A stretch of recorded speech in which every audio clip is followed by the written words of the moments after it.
आर्थिक रूप से जूझ रहे उस नौजवान की पीड़ा को आपके सामने रखता हूं। गरीबी की थाली से निवाला चला गया, बजट आया और फिर सपना खिला जाएगी। बार बार किसान उस मटर को पकड़ के रोता है, यह हालात बने हुए हैं। तो आज बिजली की व्यवस्था के अंदर आप कठोरतम बात कर सकते हो। हमारे वहां के आदिवासियों की वर्षों से मांग थी कि मानगढ़ धाम को राष्ट्रीय स्मारक घोषित किया जाए, और जबकि मजदूर के आंखों की स्क्रीनिंग, हमारे भी आंखों की स्क्रीनिंग होनी चाहिए, हमारे साथ में हर विभाग की स्क्रीनिंग होनी चाहिए। धन्यवाद सभापति महोदय। मैं सबसे पहले मुझे बजट भाषण पर बोलने का अवसर मिला, उसके लिए मैं मेरे क्षेत्र की जनता और वहां के कार्यकर्ताओं का धन्यवाद दूंगा कि मैं उनकी आवाज बनकर इस पवित्र सदन के अंदर पहुंचा हूं। मैं जब घर से निकला था तो क्षेत्र के लिए एक बड़ी उम्मीद लेकर यहां निकला था, लेकिन जो उम्मीद और सपने थे, जब बजट को पढ़ा और सुना तो सपने टूटे, उम्मीदें टूटी।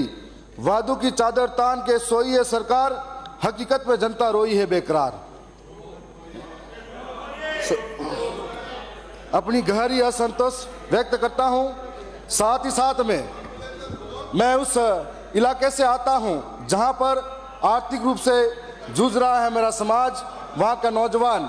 तो मैं आर्थिक रूप से जूझ रहे उस नौजवान की पीड़ा को आपके सामने रखता हूं।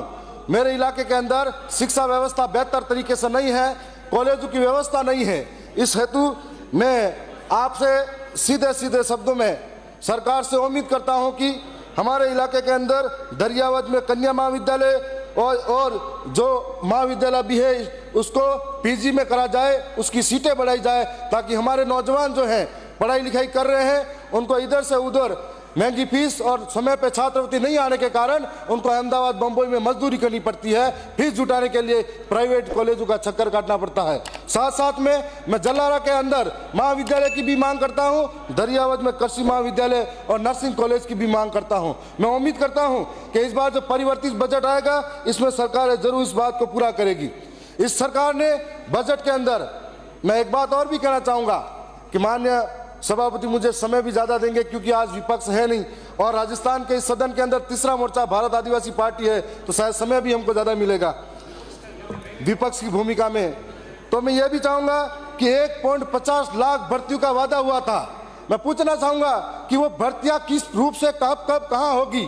आपने चतुर्श्रेणी भर्तियों की बात कर ली, इस पिछली जो भर्तियां थी उसमें भी कोई स्पष्टता नहीं थी, तो इस बार भी क्या बेरोजगार और नौजवान या तो उम्मीद लेके रहेगा या ठगा महसूस करेगा। तो मैं ये भी चाहूंगा कि इस बार इस भर्तियों को स्पष्टीकरण हो। साथ साथ में मैं ये भी कहूंगा कि गरीबी की थाली से निवाला चला गया, बजट आया और फिर सपना खिला रह गया।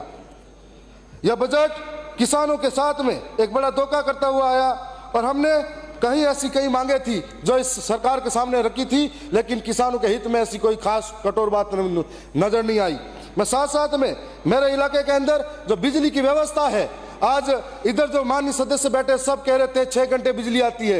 मेरे इलाके के अंदर किसान की ये दुर्दशा है कि खेत के अंदर जाके मोटर चालू करेगा या वापिस आएगा तो बार बार बिजली जाएगी, बार बार किसान उस मोटर को पकड़ के रोता है। ये हालात बने हुए हैं। तो आज बिजली की व्यवस्था के अंदर आप कठोरतम बात कर सकते हो, लेकिन इस व्यवस्था को पुरजोर तरीके से पूरा किया जाए, ये एक सच्चाई है जो आपके सामने मैं करने जा रहा हूँ। साथ साथ में मैं सरकार से उम्मीद करता हूँ कि मेरे इलाके के अंदर JN ऑफिस माना गांव के अंदर खोली जाए, IN ऑफिस मुंगाना के अंदर स्थापना की जाए, जिससे कि लोगों को राहत मिल सके। और साथ साथ में चरी और खुंता में और घाटा गांव के अंदर 3811 kV GSS की स्थापना कर ग्रामीणों को बिजली आपूर्ति में सहयोग मिला जाए। साथ साथ में मुंगाना में विद्युत सब डिवीजन की घोषणा की जाए ताकि क्षेत्र में सुचारू विद्युत आपूर्ति हो सके।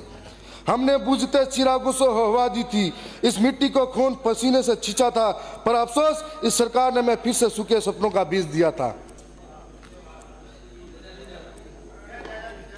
मैं ये भी कहना चाहूंगा, मेरे इलाके के अंदर जो किसान है जाखम का पानी उनको मिलता है, जिससे बहुत अच्छी पैदावार होती है, और जाखम का डैम बनने के बाद जो नहरें बनी हुई है, आज भी वो नहरें वैसी की वैसी है, अपनी अंतिम सांसें ले रही है। इस बार नहरों का दौर चला था, तब 2-3 जगह पे मुंगाना के अंदर, नाड़ के अंदर, केसरियाबाद के अंदर और हमारे साजनौत के अंदर नहरें टूट गई थी, जिससे किसानों को पीड़ा हुई थी। मैं इस नहरों का उम्मीद लेके बैठा था कि बजट में कुछ मिलेगा, लेकिन मैं इस फिर से उम्मीद लेके बैठा हूं परिवर्तित बजट में नहरों को कुछ न कुछ मिलेगा। मैं साथ में यह भी कहना चाहूंगा कि हमारे वहां पर थोड़े दिन पहले एक बेटी सुशीला पारगी वायरल हुई थी क्रिकेट के नाम पर, तो सबने साथ में फोटो खींचे थे, सब कुछ हुआ। और मैं सरकार का धन्यवाद दूंगा कि आपने दरियावत को खेल स्टेडियम दिया था। मैं साथ साथ में यह भी कहना चाहूंगा कि एक अकेली सुशीला पारगी हमारे वहां पर टैलेंट नहीं रखती है। ट्राइबल क्षेत्र के अंदर आपको कई तीरंदाज मिलेंगे, कई तेज दौड़ने वाले रफ्तार मिलेंगे, कई तैराक मिलेंगे आपको, और कई ऐसे टैलेंट मिलेंगे जिनको निखारने की जरूरत है। दरियावत के साथ साथ में मुंगाड़ा के अंदर भी खेल स्टेडियम होना चाहिए, जलारा के अंदर भी खेल स्टेडियम होना चाहिए, और लसाड़िया के अंदर भी खेल स्टेडियम होना चाहिए, ताकि कई प्रतिभा आगे आए और देश और दुनिया में आदिवासी अपना नाम कमा सके। मैं साथ साथ में यह भी कहूंगा,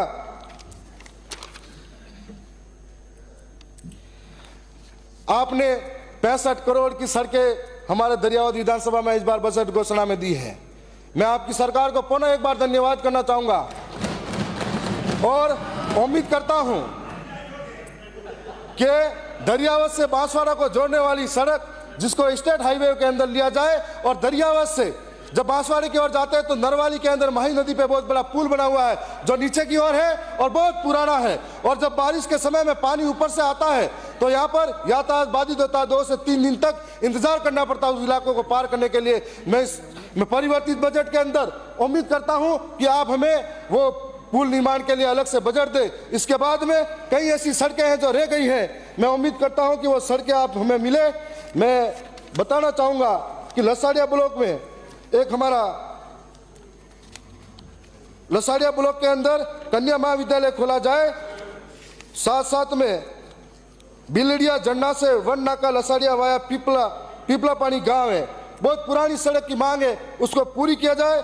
जलारा में दौलपुरा से भैंसागढ़ डामर सड़क, और मानपुर से बेड़ावाल वाया कुकड़ा पनुआ, बूडेल से केला कुआ सड़क, मोरिया से सरवनी सड़क।